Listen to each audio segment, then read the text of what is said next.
देखिए, बीपीएससी ने कई सारे ऐसे बयान जारी किए, ऐसे नोटिफिकेशन जारी किए जिससे भ्रम की स्थिति पैदा हो गई। और अध्यक्ष महोदय ने स्पष्ट कई मीडिया में और अखबारों में कहा था कि वो ज़रूरत लगेगी तो नॉर्मलाइजेशन करेंगे, और कभी लगता था करेंगे नहीं करेंगे, इसी को लेके प्रोटेस्ट हुआ था। तो उन्होंने हमारे 5 सेंटरों को इसे नोटिस भेज दिए। देखिए, इसमें है मुसल्लापुर बोरिंग रोड पटना का है, ये मुखर्जी नगर दिल्ली है, करोल बाग दिल्ली है, और ये प्रयागराज सेंटर पे इन्होंने भेजा है। हालांकि इनसे एक छूट गया है, देहरादून छूट गया है, और गुवाहाटी खुल रहा है वो छूट गया है, इन्हें वहाँ भी भेजना चाहिए, हम इसका जवाब देंगे।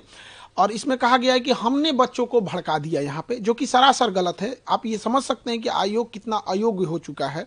हम बच्चे को कैसे भड़का सकते हैं जो बच्चा खुद बीपीएससी का एग्जाम देने जा रहा है, एसडीएम डीएसपी बनने वाला है। यहाँ पर इनके गलत एक्शन की वजह से वो अपना विरोध संवैधानिक अधिकार के लिए मांग करने वहां गए थे। और एक शिक्षक की नैतिक जिम्मेदारी होने के नाते बच्चों के साथ जब भी अहित होगा तो उनके लड़ने के लिए उनके गार्जियन तो आएंगे नहीं, बच्चे गांव से आए हैं, वो मिडिल क्लास के बच्चे हैं, उनके पास इतना संसाधन भी नहीं है। तो हम उनको एक सही ढंग से एक जो तरीका है गर्दनी बाग जो बिहार सरकार ने धरना स्थल के लिए दिया है, वहां जाके हम प्रोटेस्ट कर रहे थे।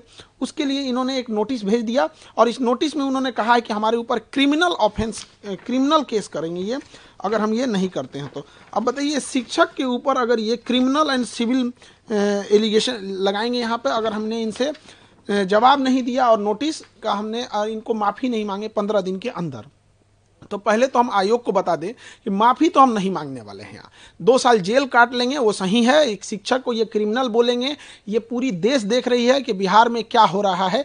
हम कोई अपने लिए नहीं लड़ने गए थे, विद्यार्थियों के हक के लिए लड़ाई लड़ने गए थे यहाँ पर। और जो पूरे बिहार में एक प्रचलन है, सारे जगह ये गली गली में लोगों को ये हल्ला है कि सीटें बेची जा रही हैं। हमने इसी चीज़ों को दोहराया है, और आयोग इस पर स्पष्टीकरण करे कि आखिर ऐसा क्यों हो रहा है, स्केलिंग क्यों करेगा आयोग यहाँ। और उनका कहना है कि सार्वजनिक रूप से माफ़ी मांगे। माफ़ी तो आयोग को मांगना चाहिए सारे बच्चों से कि इस चुनावी वर्ष में पूरे बिहार का किरकिरी करा दिए, इतने बच्चों का, जहां कोई परीक्षा नहीं करा सकते हैं। तो ये आयोग को तो कहीं से इस बात पे होना ही नहीं चाहिए कि हम लोग से नोटिस दें। यहाँ पर आपने डीएसपी एसडीएम जैसे लोगों सीट मिलने की बातें को लेकर है कहा है उसमें कि आप बिग सीट उसको लेकर है अपने बीपीएससी की छवि धूमिल की आपने।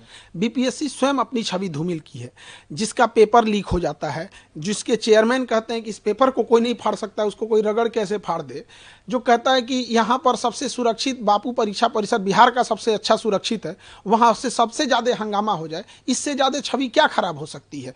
आरा में पिछले साल पेपर लीक हो गया, इस साल ऐसे हो गया यहाँ पर, तो इससे हम क्या छवि खराब करेंगे। दूसरा कि जो एसडीएम की सीटें बेची जा रही हैं, जो डीएसपी की सीटें बेची जा रही हैं, ये तमाम मीडिया में चले हुए चीज़ें हैं। तो एक जिम्मेदार नागरिक होने के नाते और एक विद्यार्थियों का शिक्षक होने के नाते ये मेरा कर्तव्य बनता है कि हम इसको और बड़े मुद्दे पर उठाएं ताकि इस पर जांच हो सके। यदि ऐसा नहीं है तो नार्को टेस्ट कराया जाए। हम यही कहते हैं कि देश में हम भी इतने दिन से पढ़ा रहे हैं, ये जांच और उसकी रिपोर्ट कब जांच होती है, कब रिपोर्ट दब जाती है, किसी को नहीं पता चलता है। पूरी मीडिया के सामने नार्को टेस्ट कराया जाए, उसकी दवा भी हम दे देंगे, सोडियम पेंटोथेल, वो नार्को टेस्ट किया जाए, हमारा भी कराया जाए मीडिया के सामने। अध्यक्ष महोदय हो जाए, सचिव महोदय हो जाए, कौन गलत है कौन सही है ऑटोमेटिक पता चल जाएगा। हम माफी नहीं मांगेंगे तो नहीं मांगेंगे। मर जाना कबूल है, जेल जाना कबूल है। बच्चों के लिए लड़े थे, उनके लिए माफी नहीं मांगेंगे, क्योंकि हम अगर माफी मांग ले तो खान सर नहीं झुकेंगे, वो बच्चों का स्वाभिमान झुक जाएगा जो लड़कर अपना अधिकार मांगे थे। फिर कोई बच्चा लड़ने के लिए नहीं जाएगा।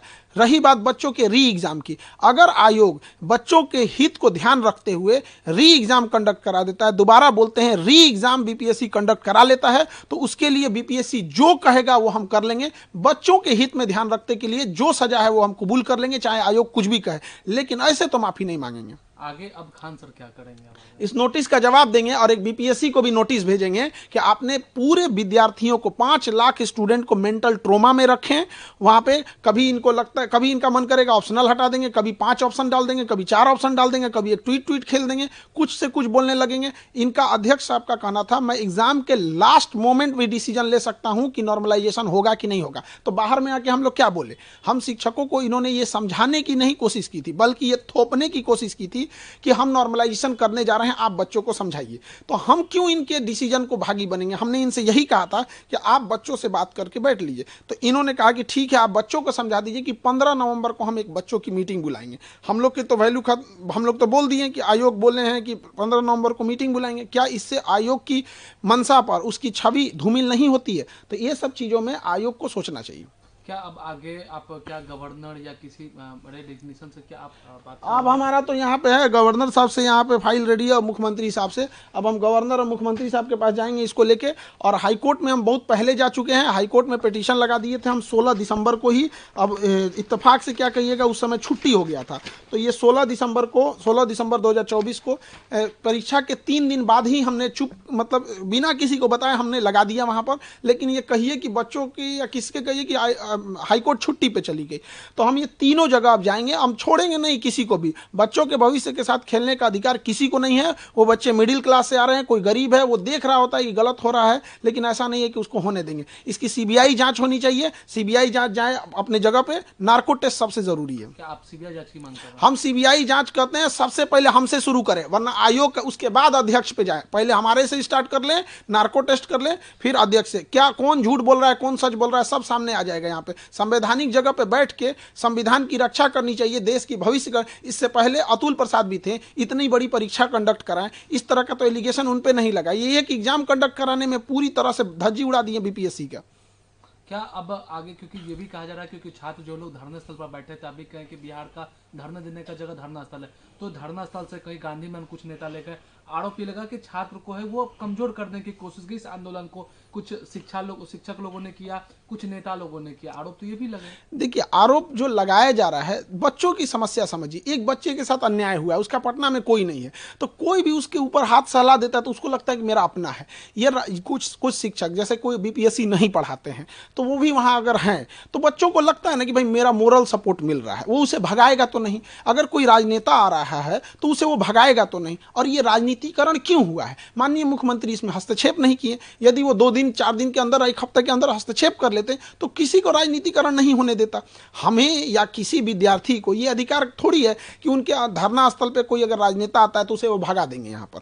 या कोई शिक्षक भले बीपीएससी को नहीं पढ़ा रहा है, बीपीएससी नहीं जानते, तो वो भी अगर वहाँ बैठे हैं तो बच्चों को क्या है, वो तो वहाँ उनको रहने ही देंगे। उनको लगता है कि भाई कोई भी हमारा साथ दे रहा है। तो अगर इसमें राजनीतिकरण हुआ है, जो कि नहीं होना चाहिए, तो उसके लिए भी जिम्मेदार सरकार है। अगर ये त्वरित एक्शन लेते तो ये नौबत ही नहीं आती। उसी धरना स्थल से 2 दिसंबर से लेकर 4 दिसंबर के बीच में 1 हफ्ते तक, वो शुरुआती दिसंबर पे एनसीएल के मामला था, मुख्यमंत्री साहब ने हस्तक्षेप किया, हो गया।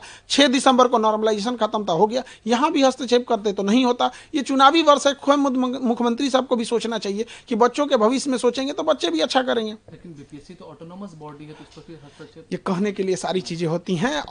मतलब ऑटोनोमस क्या होता है? नहीं, एक होता है कि किसी को समझाने के लिए कुछ भी कह दीजिए, ऑटोनोमस होता है। एक बार डिप्टी सीएम साहब कहते हैं यदि धांधली होगी तो मैं 2 मिनट में परीक्षा कैंसिल करा सकता हूं।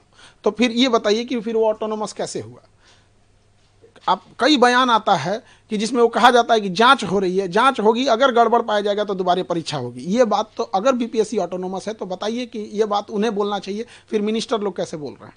क्या अब खान सर जवाब क्या देंगे? अभी हाईकोर्ट जाएंगे हम लोग, गवर्नर सर के पास जाएंगे, सीएम सर के पास मिलेंगे। मेनली अभी हाईकोर्ट पे भरोसा है, हाईकोर्ट को ही इस पे एक्शन लेना चाहिए यहाँ पे।